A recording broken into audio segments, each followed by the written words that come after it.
घर और माँ संभालने के लिए मैंने शादी की थी, लेकिन मेरी बीवी मुझे ही ताना मारती रहती, मेरा मजाक उड़ाती रहती थी। मेरी गरीबी पर वो हंसती रहती, उसकी ज़ुबान कुछ ज़्यादा ही चलने लगी थी। मेरा उसके सामने कुछ बस नहीं चलता था, वो हमेशा मेरे ऊपर हावी हो जाती। उससे परेशान होकर केवल 6 महीने में उसे तलाक दे दिया। किंतु मेरी माँ बीमार थी, इसलिए मुझे शादी तो करनी ही थी। इसलिए इस बार मैंने सोचा था कि मैं ऐसी लड़की से शादी करूंगा जिसकी जुबान कम चलती हो, चाहे वह गूंगी भी हो तो चलेगा। यही सोचकर मैंने एक निशा नाम की लड़की से शादी की थी, क्योंकि निशा के बारे में मुझे बताया गया था कि वह गूंगी है।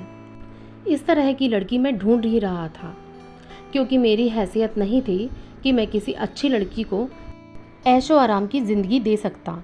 इसलिए मैं इसी तरह की लड़की ढूंढ रहा था। लड़की ऐसी ही ढूंढ रहा था जिसमें कुछ कमी हो या फिर वो गरीब घराने की हो। निशा गूंगी थी तो मुझे भी लगा उसे किसी बात पर गुस्सा आएगा भी तो कम से कम कुछ कहेगी तो नहीं, और मुझे इससे सुकून मिलेगा। यही सोचकर मैंने निशा से शादी की थी। पहले तो निशा पूरी रस्मों और शादी होने तक मुझे ऐसा लगा था कि वह वास्तव में गूंगी है, क्योंकि वह इशारों में बातें कर रही थी। लेकिन सुहागरात के दिन वह अचानक बोल पड़ी।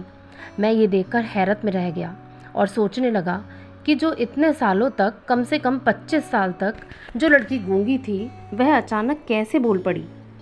जब मैंने उसे इसके बारे में पूछा तो उसने जो बताया वह सुनकर मेरे हाथ कांपने लगे, क्योंकि निशा ने बताया था कि वह बचपन से गूंगी पैदा नहीं हुई, बल्कि उसे गूंगी होने का नाटक करना पड़ा। मैंने कहा, ऐसी क्या बात हुई जो आपको इतने सालों तक गूंगी होने का नाटक करना पड़ा? निशा ने बताया कि वह जब छोटी थी तब उसकी माँ का एक्सीडेंट हुआ था। तब उसके पापा ने दूसरी शादी की थी, लेकिन पापा को ये पता नहीं था कि निशा की सौतेली माँ बेवफा थी और पैसों की भूखी थी। वह पापा के सामने मीठी मीठी बातें बोलती, लेकिन वह मन ही मन में निशा, उसके भाई और पापा से नफरत करती थी। निशा की सौतेली माँ के एक आदमी के साथ नाजायज़ संबंध भी थे। उसका प्रेमी और वो प्लानिंग करने लगे थे निशा के पापा को रास्ते से हटाने की। एक दिन निशा के पापा खेत में सिंचाई करने गए थे और वह कुएं के पास मोटर चेक करने गए थे। तब सौतेली माँ का प्रेमी और सौतेली माँ ने उसके पापा को धक्का दे दिया था और रिश्तेदारों और गांव वालों को ये कहा गया था कि उसके पापा ने आत्महत्या कर ली। निशा के भाई को सौतेली माँ के बारे में शक हो गया था, इसलिए उसका भाई एक दिन सौतेली माँ को कहने गया कि उसने ही निशा के पापा को मारा है। उसके पापा ने कोई आत्महत्या नहीं की। उसके भाई की बातें सुनकर सौतेली माँ डर गई और उसने उसके भाई को भी जहर खिलाकर मार दिया।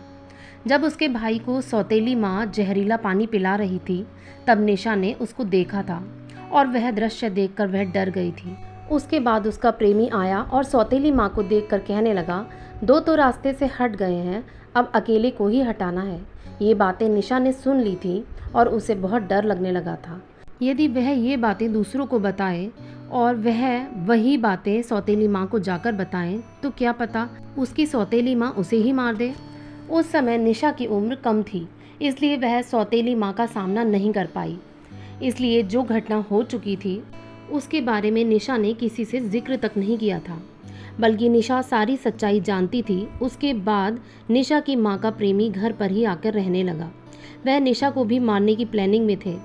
निशा के मन में हमेशा डर रहता था कि कभी कुछ उसके साथ गलत ना हो जाए और उसे मार ना दें। इसलिए दूसरे दिन जब उसकी सौतेली माँ उसे उठाने आई, तब उसने सौतेली माँ से इशारों में ही बात किया था। सौतेली माँ सोच में पड़ गई थी कि निशा को क्या हुआ है, तो निशा ने बता दिया था कि उसकी आवाज़ नहीं निकल रही। ऐसा करके 2-3 बार सौतेली माँ ने निशा की परीक्षा भी ली कि वह वास्तव में गूंगी बन गई है या नहीं, लेकिन उसकी हर परीक्षा में निशा सफल हुई थी। उसके बाद तो वह बहुत खुश हुई और अपने प्रेमी को कहने लगी कि रास्ते का कांटा अपने आप ही साफ हो गया, उसकी आवाज़ ही बंद हो गई है। और दोनों खुशी से झूम उठे थे। उनको लगा था कि निशा गूंगी हो गई थी तो वह किसी से कुछ बता ही नहीं पाएगी, और इस तरह निशा की जान को बख्शा गया। ऐसे ही गूंगे बनने का नाटक 25 साल तक किया। निशा की गूंगी होने की बात पूरे गांव में फैल जाने से निशा को कोई भी पसंद नहीं कर रहा था।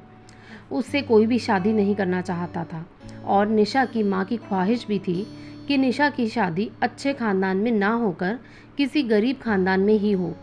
तब निशा को मेरे बारे में उसकी माँ से मालूम पड़ा और उसने देखा कि मैं तलाकशुदा हूँ और गरीब भी हूँ, इसलिए निशा की शादी मुझसे करवा दी। मेरी बीवी की बातें सुनकर मैं दंग रह गया और सोचने लगा कि कितनी अत्याचारी है इसकी सौतेली माँ। उसकी कैसे हिम्मत हुई होगी अपने पति और बेटे को मारने की। वह औरत नहीं, औरत के नाम की जात को कलंक है, एक हत्यारन है। मेरे मन में ये ख्याल आने लगे, अगर उसे अपने पति से प्यार नहीं था तो उसने शादी क्यों की, अपने प्रेमी के साथ ही रहती। तब मैंने अपनी बीवी से कहा, निशा तुम जो फैसला लेना चाहो ले सकती हो, मैं तुम्हारे साथ हूँ। मेरी बीवी ने कहा, मैं आपके साथ ही रहना चाहती हूँ, लेकिन अपने भाई की मौत और पापा की मौत को अभी तक नहीं भूली हूँ। और वह हत्यारी माँ अभी तक चैन से अपनी प्रेमी के साथ गुलछर्रे उड़ा रही है। तब हम दोनों ने मिलकर प्लानिंग की और उसकी माँ के खिलाफ एफआईआर दर्ज करा दी। फिर हम पुलिस स्टेशन गए और सारी हकीकत पुलिस स्टेशन में बताई। सारे सबूतों और बयानों के आधार पर निशा की माँ को उम्र कैद की सज़ा सुनाई गई और निशा के पापा की प्रॉपर्टी निशा को वापस मिल गई। इसके 1 साल बाद मैंने मेरा बिजनेस डाला, क्योंकि बिजनेस के लिए निशा ने ही पैसे दिए थे और निशा ने ही सुझाव दिया था बिजनेस के लिए। आज मेरा अच्छा खासा बिजनेस चल रहा है और निशा भी मुझसे बहुत खुश है। भले ही निशा की शादी उसकी मजबूरी में की गई थी, लेकिन मैंने अपने आप को इतना काबिल बनाया कि निशा मुझ पर गर्व महसूस करती है। हमने परिस्थितियों को मात देकर उससे लड़कर अपनी ज़िंदगी संवारी है। तो गाइज़, कैसी लगी आपको ये हमारी कहानी, कमेंट में ज़रूर बताएं और कहानी अच्छी लगी हो तो चैनल को सब्सक्राइब ज़रूर करें। Thanks for watching. जय माता दी दोस्तों।